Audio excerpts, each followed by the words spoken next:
Here's a question. Guess where that $1.7 billion the Obama administration paid the Iranians? You remember that? Guess where that went? Right into the hands of Iran-backed terrorists.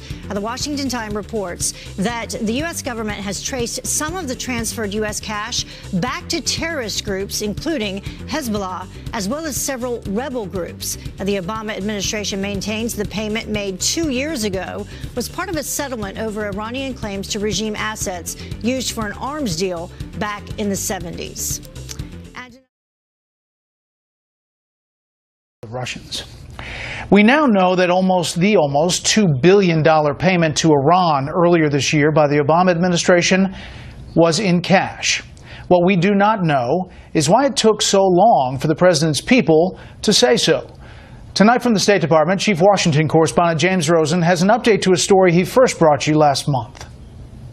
We have nothing to be ashamed about. For the first time, State Department spokesman Mark Toner acknowledged that the U.S. used 3 separate cash payments, each in hard foreign currency, to settle a dispute with Iran over frozen Iranian assets worth a total, including interest, of $1.7 billion. For weeks, the Obama administration would only confirm in response to a pair of Wall Street Journal reports that the initial payment of $400 million had been made in cash and was timed deliberately to help complete a deal for the release of American hostages, an arrangement many deem ransom. While claiming the administration has been completely forthright all along, Toner also acknowledged having released key details only in a, quote, piecemeal manner. If we operate sometimes out of an overabundance of caution, it's for good reason. It was from a Treasury Department account called the Judgment Fund that the disbursements were drawn on the State Department's behalf. The fund's website shows 13 withdrawals on January 19, adding up to the $1.3 billion in interest. But the website also shows a 14th withdrawal on the same date for another $10.4 million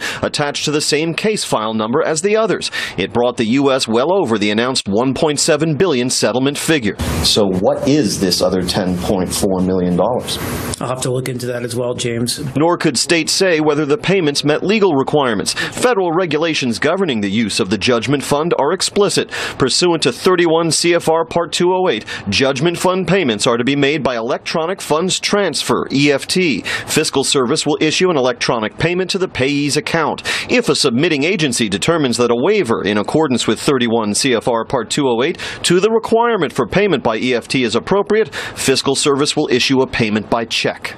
Were any such waivers sought in this case? I'll have to take the question. I don't have an answer. I would assume so. The chairman of the House Homeland Security Committee accused the administration of circumventing the law. I think this is really one of the biggest scandals to launder money to Iran in exchange for hostages. From my perspective as Homeland Security Chair, that's going to go to fund the Quds Force operations, which have killed hundreds of Americans in Iraq, and Hezbollah operations around the world.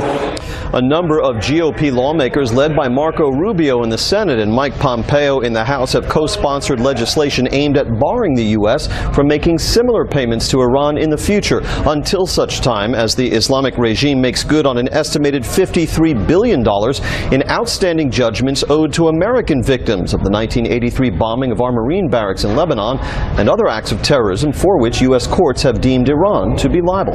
Brett? James Rosen live at the State Department. James, thank you. Reports tonight of another